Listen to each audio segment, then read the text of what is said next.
Hi, guys, and welcome back to the Confessions of a Diet Queen podcast. It feels like ages since I've done one of these, but I am really excited to have a lovely guest with me this evening called Kirsty Sharp. She is a great coach who works on the Thrive program. She is here today to answer lots of questions and also to give us a little bit of information about what the Thrive program is, what she does, and how we may be collaborating in the new year for the next challenge. So, without further ado, introducing the lovely Kirsty. Hi, Hello. Kirs. Hello. How are you? Yes, I'm good, thank you. You? Yeah, good, thank you. Trying to get to grips with all the technological stuff again, which is not my forte, but here we are. So, thank you so Oh, much for yeah. taking your time to do the podcast tonight.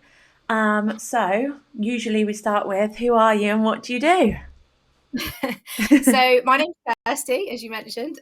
So I'm a Thrive program coach. So I don't know whether many people have heard about the Thrive program, but it's basically, in short, it's a psychological training program. So it kind of takes you back to learn about your mental health and like why you think the way you do.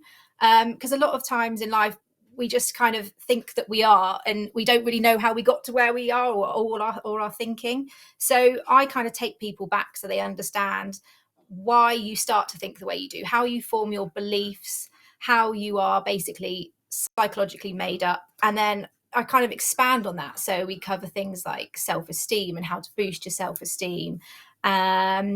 Basically, what else do I do? My mind's just gone blank now. It always happens to me, don't worry. But yeah, so we cover self-esteem, like your thinking styles. So if you're a black and white thinker, if you're a bit of a perfectionist, and how to change all of these thinking styles to work in your favor, really. And so I work with people over 6 to 8 weeks. The Thrive program is great for people with like social anxiety, anxiety in general, depression, or if you just want to improve your mindset and outlook on life. And it really does work that quickly. Everyone always kind of says to me, oh, like 6 to 8 weeks, like I've had this problem for years. But a lot of people have never understood the problems to begin with or how to change them. And once you've learned these set of skills, you can't unlearn them. So they're always with you. They're always playing around in the back of your mind, like, oh, okay, I'm being a bit of a perfectionist here. Like I know how to correct that now. So that's what I do, I love it. basically. It sounds so good. So, how is it different to like conventional therapy and counseling? So I'm not a therapist or a counselor, so I don't have to go over the past or anything like that with you. It's all about kind of the here and now and your thinking today. So yes, the past plays a massive part in who we are today, but we can't change it. So I'm kind of here to kind of help you deal with your feelings in the present, and kind of make you realize that you can change your path for the future. You can kind of learn the skills to change your mindset and change your approach to things. So it's just about really kind of recognizing and learning how to do that, and also like learning how to boost and build your own self-esteem. A lot of people think self-esteem is to do with like what car you drive, how much money you have, all of these external things, but it's actually just how you feel about you. So I just like to teach people about how they can change that for themselves, really. Sounds amazing. And how does a 6 week or 8 week coaching program with you work? Like, what would it look like? So basically, the Thrive program it's based on this book. So I've got a copy of it here. Mine's got all sorts of stuff all over it. So I basically work through the book with people. So you have the book, which will become like your Bible, really. It's just there for you to have. And it's got little challenges at the end of each chapter that you go through, and it starts to like make you change the way you think about things. It's got little challenges at the end and different things to do. And so I kind of bring it to life for people going through it with me. So you can just buy the book and go through it yourself, but you get a lot more out of it if you do it with a coach, because it's easy sometimes to just do as little as you can with doing the book, whereas if you're kind of doing it with a coach, I'm pushing you, and you're kind of pushing yourself as well a little bit more. Like it's like people when they come to you for a PT session, you're going to work on that a little bit harder. Yeah, Whereas definitely. when they're in the gym themselves, they might just try, but not try their best. So I'm here to kind of get the best and most out of people who want to go through it. So I meet up with everyone once a week, and then we kind of go through it for 6 to 8 weeks. And usually by then, people have really turned their life around. So yeah, it really does make a difference in such a short time. So do people come to you and like have one specific thing they want to work on, and you would do that for 8 weeks? What if you're like me and you have multiple issues? To be honest, when after meeting people for the first time and they tell me what their like issues are, we never really kind of go over the specific things again. It's kind of, it almost kind of comes together as you do the program, because it's funny, but they're almost not the issue at the end of it. And everyone's like, and I say to people at the end, oh, you came to me with like social anxiety, like, how are you feeling about that now? And they're like, oh, I don't actually have it anymore. So it's that kind of like, yeah, or they came to me with one specific thing, but we've not talked about it the whole way through. And then suddenly they're just like, well, yeah, I'm over it. Like, I don't even think about it anymore. It's funny because at the start of the book, you have to write down like what your inner voice is like to yourself. And I always get people at the end of it to go back and read the first chapter and see what they wrote. And they're just like, I can't believe that was me. Yeah, I can imagine. That's insane. Yeah.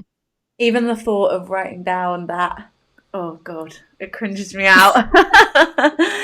So what would this thing as well, like, we don't often pay attention to our inner voice. We have 50,000 thoughts a day.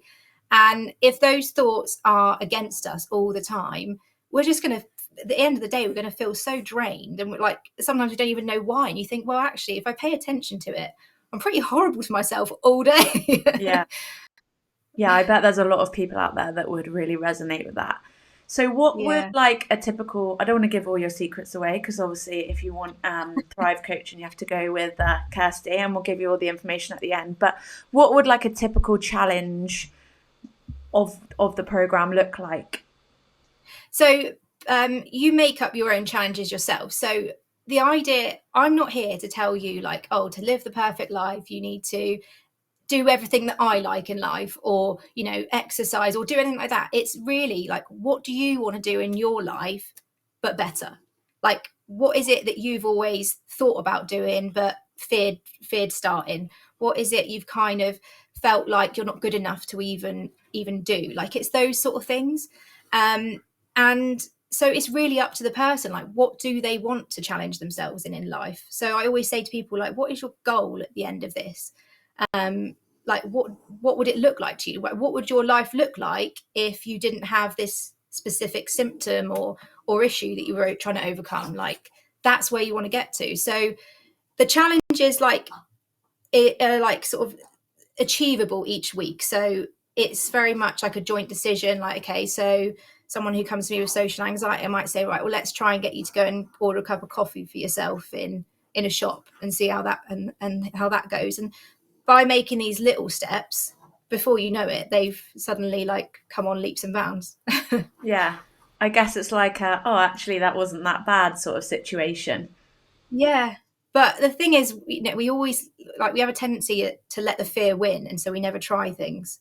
Yeah, oh, 100%. Yeah. And I think if you do have anxiety, by the time it gets to the point where you've got to do that thing, your brain has built it up to be a gazillion times bigger and worse than it even is. But then when you've done it, like, you're like, oh, wasn't that bad? Yeah. But that's the thing, we don't recognize that. We're so used to thinking about the journey up to something of, so like, say you have an event come in, you spend days and days thinking, oh, I'm anxious. The event comes, you love it, you have the best time. But then next time something comes around, you just remember all the time you were anxious. You don't remember the fact that you love the event. Yeah, 100%. Which ties us in quite nicely to our questions, because one of the like repetitive questions that came through was about negative thoughts and why do we automatically think negatively before we think about positive. So often when people, like, negative thoughts come because you fear being judged or being let down or being rejected, or you often feel like you're not good enough. So what you're trying to do when you have a negative thought is you're trying to prevent the pain of failure and rejection, really. And it's also teamed with a bit of social anxiety as well, because, you know, we all, and when I say to people, you know, you've got a little bit of social anxiety, they're like, no, I don't. I'll go out and I'll chat to anybody. But it's not about that. It's all about, like, you know, do you frantically tidy the house before someone comes round? Do you avoid speaking up in a meeting? Do you always need to wear makeup when you go out? It's all of these sort of things. Like, you're doing that not for you, you're doing that for someone else. So that is kind of playing into a bit of social anxiety, because you're not doing it for you. Does that make sense? Yeah, 100%. So a lot of the time when we think negatively, it's because we don't feel like we're worthy to dream success or happiness for ourselves. So we think, if we think negatively, well, we're not missing out, because I always thought that wouldn't work out for me anyway. I knew that wouldn't happen. So to change it, I mean, I think the best thing to do is try and look for a slither of positive in anything you do. Even a shit situation, there'll be something that you can find that's a positive from it. And once you start doing that, it's like a new habit that you can create, where it actually gets a lot easier. You start recognizing the positives a little bit more. And it might be something like this, like really small, but then you start to like really notice them. And I always say to people, if they get a bit stuck on this, like, because they're like, I can't think of anything that's positive. I'm like, well, if your friend was chatting to you and they said to you the situation that they'd just been in, what would you say to them? And then you kind of think about it and think, well, yeah, maybe I wouldn't want to make them feel better. So I'd say, oh, what about this? Or, yeah, sometimes stepping out of the situation and looking at it through someone else's eyes. Yeah, exactly. And that's the thing. Like, it's the same with like your self-esteem. You know, we're so hard on ourselves, but we wouldn't go and say that to like one of our best friends if they were feeling shit. So I always say to people, like, well, okay, so if say you're talking to your friend now and you're talking to yourself, what would you say? Yeah. And then That's what you need to tell yourself. it's like scary then when you think about how you talk to yourself, because if you reframe it and think, would you say that to your friend? Like, no, you'd never dream of saying something like that, would you? No, So it does no, highlight how harsh we can be you on ourselves. yeah. You'd be their biggest advocate, wouldn't you? Like, because, you know, you don't want to see your friends hurt. Like, you want to like encourage them, and yet we don't do that to ourselves. But Yeah. when we start to do it, it makes huge differences. So, you know, I would say for people like who, you know, think negatively first, try not to fear being judged by others. Like, people really aren't judging you. Like, you think that they are, but actually everyone's so wrapped up in their own lives, they don't Yeah. unfortunately they probably don't care that Yeah. much like you Yeah. do. Yeah. Oh. So another question that we had, which again is something that I get a lot in terms of myself, my own journey, and clients that I work with, is why do I always eat when I'm stressed? Yeah. So obviously stress occurs when we're not managing our thinking very well. And it's often a lot about when we feel out of control of something, or we think external influences have power over us. But really, and so with the eating part of it, when we're highly stressed, our brain releases all sorts of hormones, and one of those is cortisol, which makes us hungry, because it's basically gearing our brain up to a perceived threat. So when we're stressed, we're like, oh, I just want sweet and salty food, because our body's like, right, okay, where are we going to fight? Yeah. Or run. Yeah, exactly. But obviously in a normal everyday situation, you know, usually you're just sat in an office full of people and you're a bit pissed off because someone's come and annoyed you.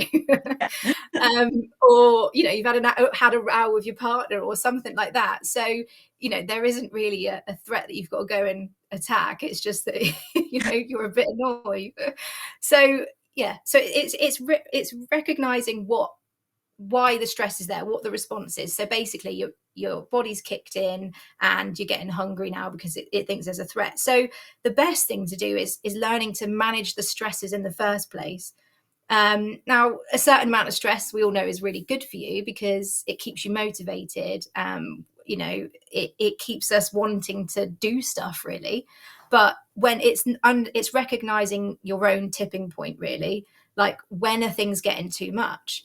And the thing with like external like influences or like like partners or work or things like that, like you can't control what people do or say to you, but you can control how you react to it.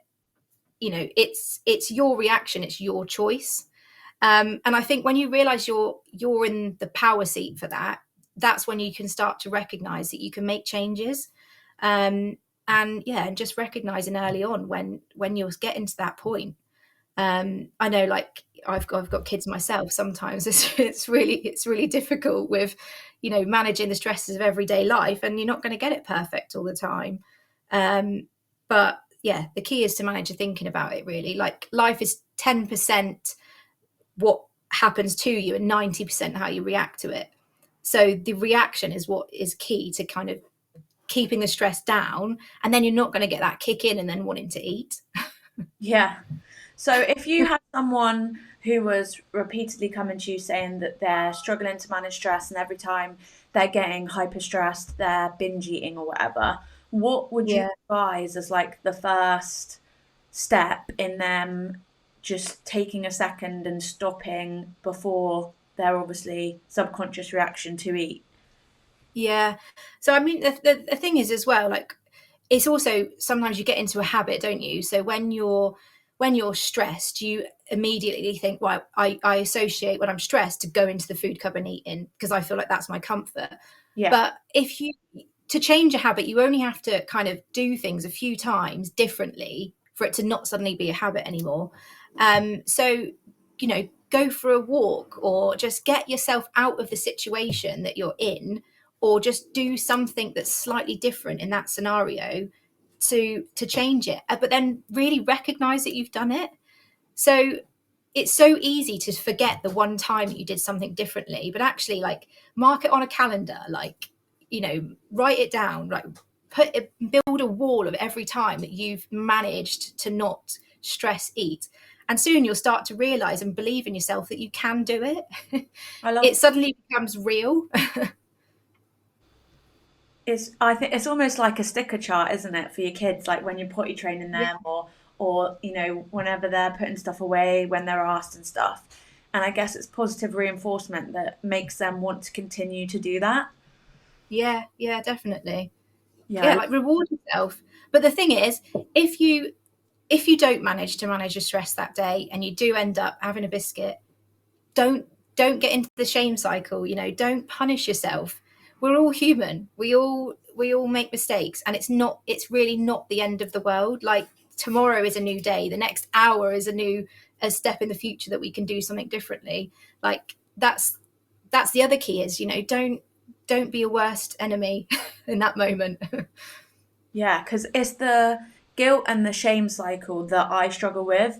Even Mm, even when it's not a binge. I mean, I haven't binged like a proper binge for years now, but even just eating a food that I would associate or would have been something that I would have binged on, then I can feel that guilt and that shame start sort of like rising up inside me to the point of almost a panic.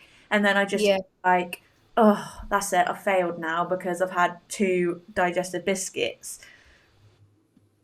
Yeah, and that's the thing. Like we were saying earlier, like when you're your own worst enemy instead of your biggest advocate, it just brings back all those things of like, oh, I've failed again. But you haven't failed. It's a biscuit. You're taking a moment of joy out of it, Yeah, I know. and it's just gaining that perspective on it, isn't it? Sometimes it's just someone saying to you, like, it's okay. It's just a biscuit. Okay. Like you put a lot of pressure on these small things, like, and it's like, actually, it's not. I'm all right. I'm I not done bad. When you when you put a bit of perspective on it, you do think this is actually ridiculous. Ah. Okay, so we had some other subjects that people wanted us to touch on. One was strategies to overcome low self-worth. Yeah. So low self-worth. So self-esteem is obviously how you feel about you. So a lot of people I speak to, they recognize the really big events in life, and they don't remember and recognize all the small things that they do every day. So they feel worthless because they compare themselves to other people. Social media is a nightmare. If you're Yeah, feeling down, don't go on it. yeah, you know 100%. if you've missed a workout, if you've had a biscuit, don't go on social media, because all you're going to see is everything that you're not doing, and it's going to make you feel worse. But yeah, don't the start is don't compare yourself to other people. I saw a really good thing on a post or something someone did the other day, and they said that you see snippets of people's lives, and I think they were saying like a mum had gone and made like a sandwich for their daughter and made it into like a gingerbread man or something like that, and they felt so bad that they weren't a good enough parent for that. But actually they turned it around and they said, well, what if that's the only one good thing they're doing that day? You don't Yeah, know what's going on. They might like not have seen their child for the rest of the day then, but that yeah, was the one good thing that they did. Whereas you might have done 5 good things in your day that day, but you're not recognizing them because suddenly you feel worthless because you didn't do that.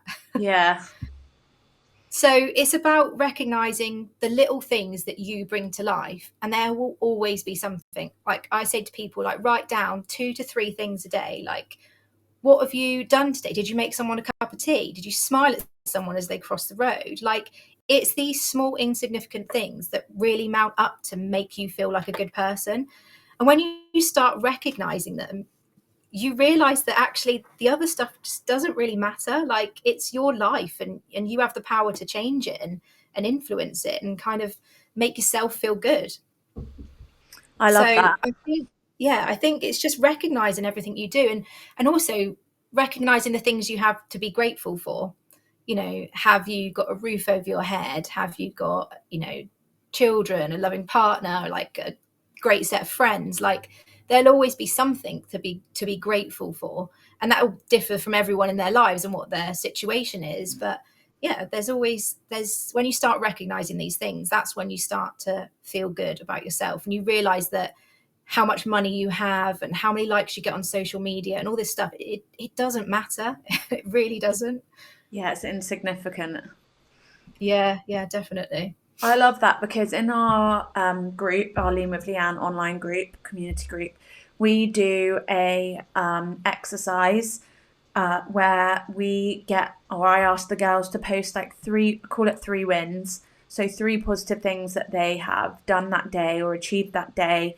And they have to share it with the group a little bit for accountability, but just to get in the habit, like you say, of Yeah, recognizing positive things that have happened throughout the day. I say to some of them, like, even if it's as small as you've been in a funk and you're feeling really low, but today you've got up and had a shower and washed your hair. Like, if that's the positive thing, write it down, share it, because just acknowledge that you have achieved something today that is positive, and yeah, it always works really well in the group. yeah. And it's so key. Like, if you do that every day and you really get into the habit, like if that's the one habit you can create, like what a great habit to have. Like writing down 3 things a day where you feel good about yourself. Like, you're always, and if you keep looking at them, like look at it 3-4 times a day, just remind yourself like you're a great person. Like there will be something in there, and the more you do it, the more you're going to start believing it, and then you Yeah. believe in yourself, And and it's going to be hard for people to knock you down then. yeah, I think that's the key, is like repetition, because remember when I first started doing it, it's like you write it down and you're just putting pen to paper and you think, ugh, you know what I mean? Like, this is a little bit fluffy. You just don't believe it. But then once you keep consistently doing it, that's when it kind of gets ingrained in your brain. Because I remember at first thinking, well, that doesn't really sound that positive, but I guess it's not negative. And then afterwards, Yeah. I'm like writing them down, like, yeah, I want 5 wins today. And the thing is as well, it's like feel it. Like we were talking about earlier, like what would you say to a friend if they'd done that? Like you'd just be like, yeah, go you. Like if they were having a shit time and they, like you say, they washed their hair and they got up and had a shower, you'd be like, get on. Yeah, well done. I'm proud of you. Like that is it. You need to be like the cheerleader like you are for like your friends and family, like to yourself. So take a moment. If you write it down, like really feel it from that point of view. Like you say, it you do get into the habit of it. Like after you've done it a while, you start to think like, yeah, I'm gonna go for more today, like I'm smashing this. But some days you'll have one or two, but just if you feel them and you feel the value of them, you're going to start to feel the benefits of it. And like doing it before bed as well, like it just clears your mind of all the shit, really. Yeah, yeah, You could have had a bad day, and you go to bed and you write down your positives, and suddenly you're just like, okay, like it wasn't that bad, and then you go into bed thinking of them, not everything else. yeah, not all the shit that's been thrown at you that day. Yeah. Um, okay, the next one I've got, and I love this one because it is something that I sometimes fall into the trap of doing, but also I try and coach people how not to do this. So, why can I only adopt an all or nothing approach? Because you're trying to be a perfectionist. Yeah, So yeah, perfectionism, it is a nightmare to for most people, to be honest. Again, it's like you are aiming and for 100% or nothing at all. yeah, So, and with perfectionism, like everyone, it's such a thing of like, oh, I'm a perfectionist, and people wear it like a badge. Like when you get down to it, perfectionism, and I know because I used to be a perfectionist before I did the Thrive program, so I recognize this in myself all the time, and I have to keep this in myself in check as well. But you fear the failure, so you don't start. You either start because you know you can do something and you can get it perfect and it's like you're all guns blazing, or you know that you can't give it your all and it won't be perfect at the end, so you just find all the excuses under the sun not to start it. yeah, And that's the thing. If you challenge being a perfectionist and you aim for 75%, you know when you go to gym, give it your max effort. But if you only manage to go twice that week, great. Like you've done it twice that week. Like if you manage to eat for 3 days, like really good that week, like again, great. You've done 3 days. Like it doesn't have to be 5 days, 7 days of working out, 5 days of eating health, or 7 days of eating healthy. Because if you go from doing nothing to go into doing that, you're just going to set yourself up for a fail if that's what you're challenging all the time. 100%. I always try and say to my clients and my online crew, like, it's better to be 75%, 100% of the time than be 100%, 10% of the time. And in fact, you're gonna get better progression physically and mentally if you can Yeah. pull back a little and be consistent with, like you say, 2 times a week in the gym, 4 or 5 days a week, healthy-ish. You're gonna get there. It's not gonna be as quick, but you're gonna get there and you're gonna stay there instead of this whole, oh my God, I had one day where I didn't track my calories, so I've completely fucked it up. I'm not gonna bother doing it anymore. Yeah. And I suppose, do you find as well that people tend to start on a Monday? Always. I start on a Monday. I'm terrible. I'm like, yeah, start on a Monday.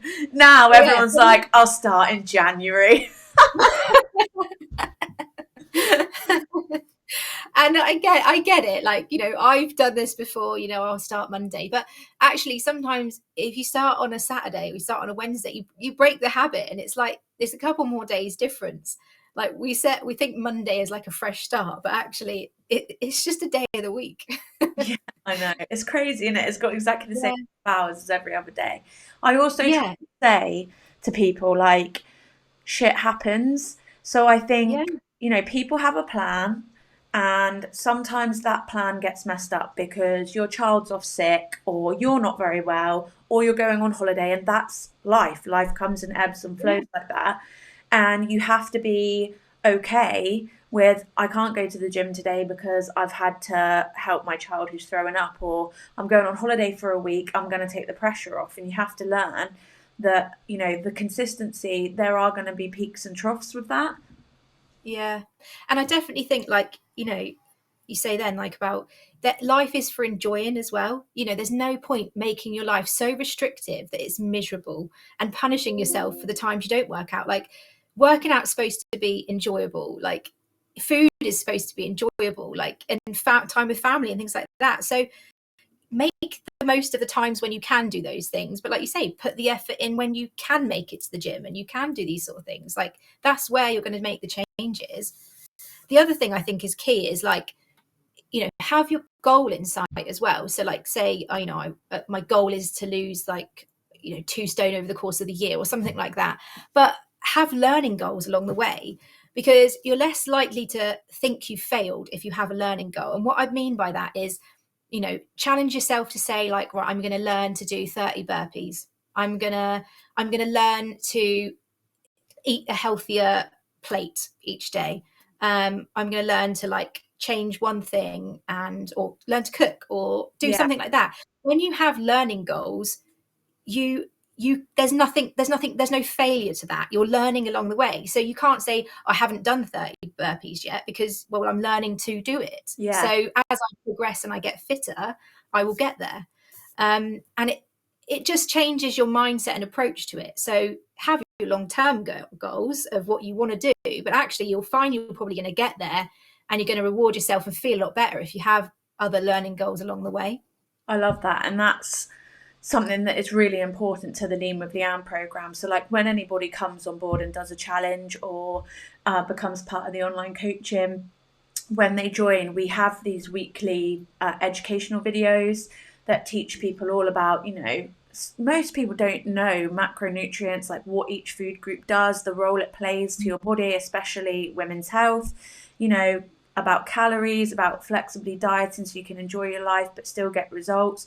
We teach them all of that. They have educational, like, not a syllabus because it's not that hardcore, but videos every week that they can watch and learn how to bulk cook for the family. You know, I think a lot of people think when they're doing a diet plan or whatever they want to call it, that, like you say, it's going to be mega restrictive. But what I want to do is not just help people get results, but give them those learning goals of, actually, I can sit down and have a family cooked meal with my family and still get great results, and show my kids how to eat healthy. And it's simple and it's quick and it's easy. So I love that thought process. Yeah, no, it is really key, and it's, like I said, there's less chance of failure when you're learning, because, you know, it's all learning along the way, isn't it? So, you know, you didn't quite cook the meal right, well, I'll just learn to do it better next time. You know, Yeah. I'll learn to switch things out. It's all the thing, and it makes such a difference. And, you know, like you say about, like, the word diet, like, the minute you say to yourself, I'm on a diet, I mean, instantly, like, the world's filled with it, and all you think about is restrictive. You think of everything you can't have. And you know that in your head, because everyone has a belief about diet. It's so well publicized and things like that. And it's such a negative attachment to the word that I always say to people, like, just think of it as, like, you're learning how to eat healthier. You know, you're just even changing the wording of some of the things and that you say and how you approach stuff will make it seem different in your mind. Yeah. And you're more likely to not sort of fail, if you call it, at it, because you've taken a different approach to it this time. Yeah, I love that. One, I guess we've touched on this a little bit. One of the other questions was how to stop intense guilt and shame when I indulge in a bad food or skip a workout, but I'm pretty sure we've hit that, haven't we? Yeah. So it's about, like, you know, being kind to yourself, challenging your perfectionism, really, and just, like I say, changing the words that you're using as well. Like, you don't have to feel guilty for some of these things. It's even changing the word guilty, like, Yeah. Yeah. swapping your vocabulary makes a massive difference. So if somebody was interested in starting having some coaching through Thrive with you, Kirsty, how would they get hold of you? So I will. I have my Facebook page and I've got my Instagram page, and then my details are on there, so they can give me a call or drop me an email. And yeah, I'll get back to them about what it involves and a little bit more about it, really. Amazing, yeah. And when I post this audio and video, I will put Kirsty's email address on there and social media links so anyone can get in contact with her. And we are hoping to work together in the new year, which is really exciting, on the next Lean with Leanne challenge, and hopefully come up with some sort of way that people can get involved with the challenge and have the educational content on nutrition and training and their gym programs with me, as well as some coaching from Kirsty on negative thoughts, self-worth, and all the psychological factors that come to play with healthy lifestyle. Yeah, it should be very exciting. Yeah, it is. So we'll drop more information on how that's going to work very, very soon. But yeah, I'm really excited. It's going to be good, Kirst, isn't it? Yeah, it's going to be amazing. Yeah, it's going to be a good little combo. Yeah, I know. And Kirsty is also going to be helping me with my Teen Queen program, which I'm really, really excited about. Yeah, because really good. Yeah, that's going to be amazing. Is there anything else you'd like to touch on, Kirsty? No, I think that's it, really. Yeah, I mean, if anyone has any more questions, then yeah, like you say, they can get in touch and drop me a message. But yeah, thanks for having me on. It's been great. Thank you so much. It sounds like such a good program, something that I definitely will be advocating and probably doing myself.